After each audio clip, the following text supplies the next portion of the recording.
係我哋嘅文化一部分嚟嘅喎，即係冇得分割嘅。我哋由細到大就係包括我哋嘅言語、我哋嘅生活習慣、我哋所食嘅嘢，或者呢個中藥，其實係 an integral part of our life. I can't separate it from me.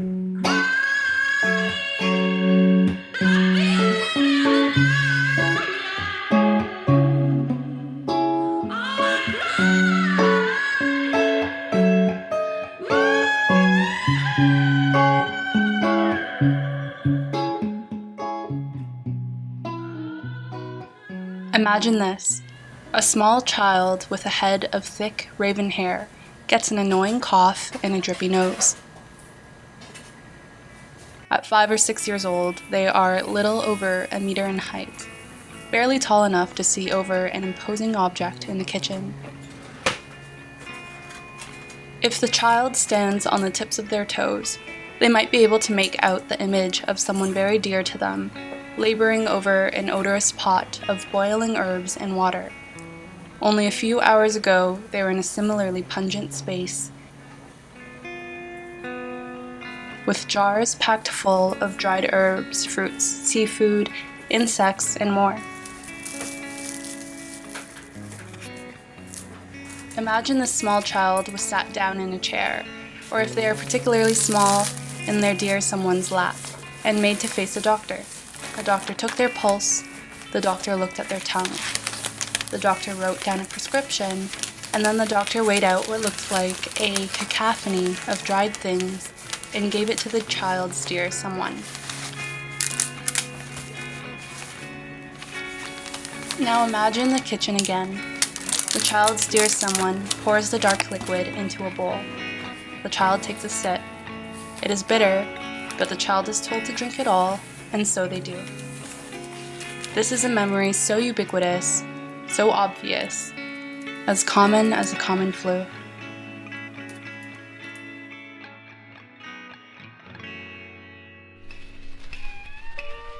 Down through the ages, the doctors of the valley have followed their ancient methods of diagnosing disease.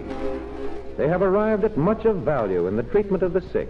The various mixtures of valley herbs have been of help for ages, though for reasons often obscure in medicine based on lore.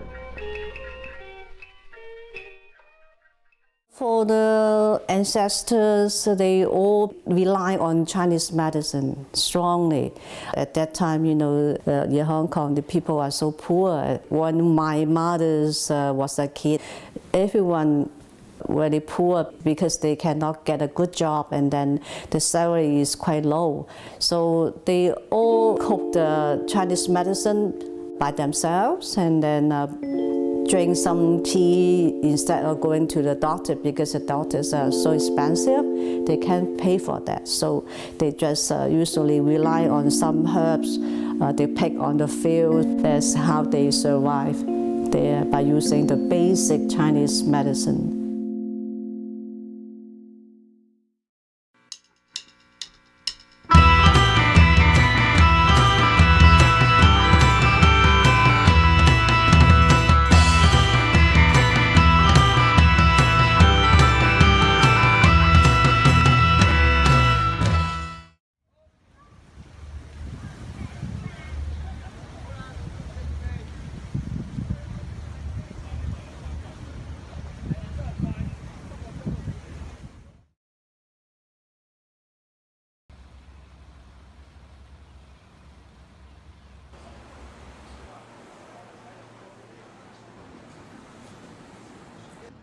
TCM is not only a medicine, it's also a culture.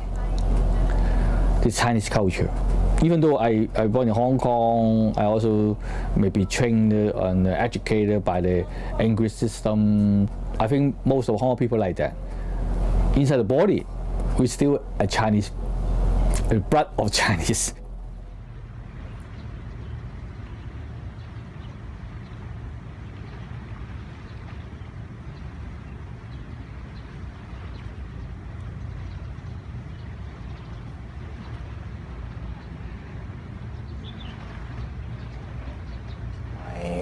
Family has been in Taiwan for many generations.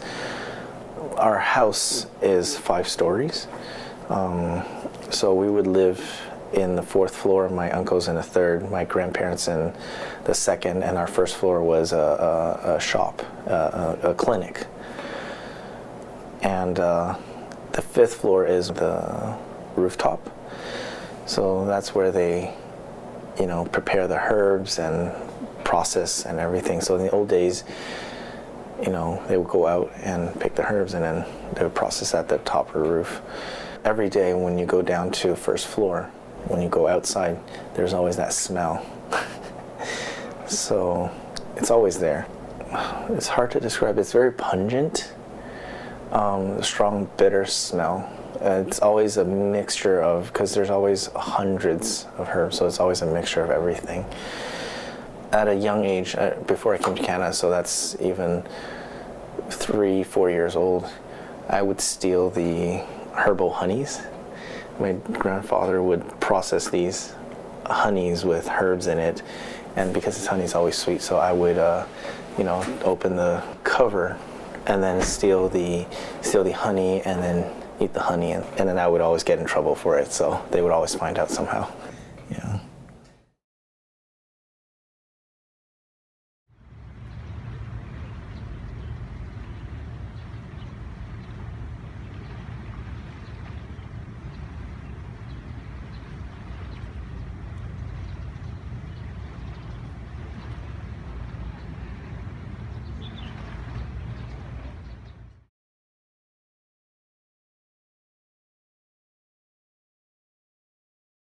我個哥咧，佢有呢個 polio 嘅，咁當時嚟講咧，就我屋企咧都係用中藥嚟幫佢，不過咧就係一個錯誤嘅選擇，因為嗰個中藥咧就幫唔到佢overcome 嗰個 polio 嘅問題啊。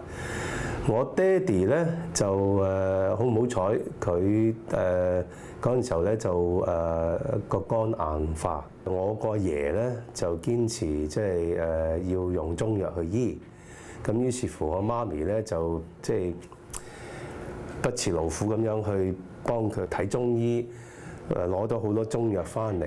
嗰啲中藥咧就唔係話你抌落去一煲咧就煲晒嘅。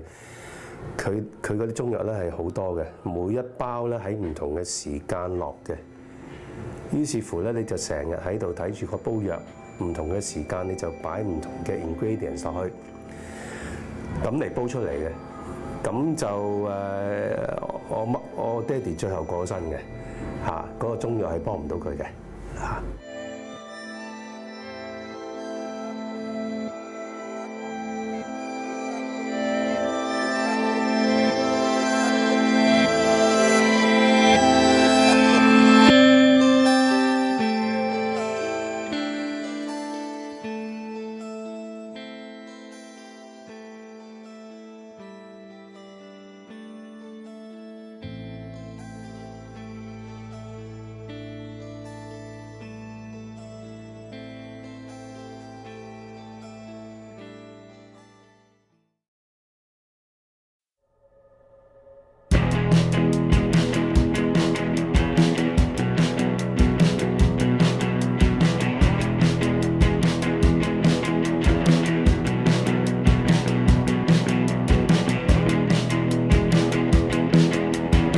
Well, there isn't really one Canadian traditional Chinese medicine method, right? I mean, who is this Canadian public we're talking about? Are we talking about mainland Chinese immigrants, Hong Kong Chinese immigrants, multi-generational white Canadians who have never been exposed to TCM? What is it?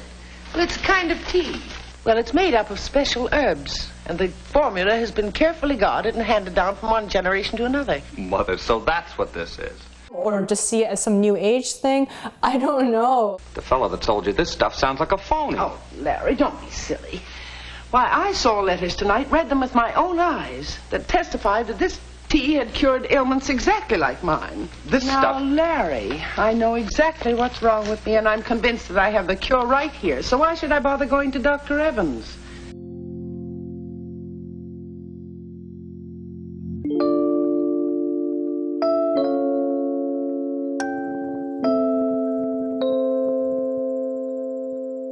Coming into Canada, you know, there was always a hard time fitting in. Grade 2, got into school fight. You know, grade 3, grade 4, I still didn't know how to speak English properly. Grade 6, my marks dropped significantly. Even grade 7, grade 8, it was really bad for me to start fitting in. So there was always that problem integrating into society. I always find closer connections to my Chinese or my Asian identity.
My teenage years were, you know, most of the time coming home, helping out in the clinic, helping process, grinding herbs, cutting herbs.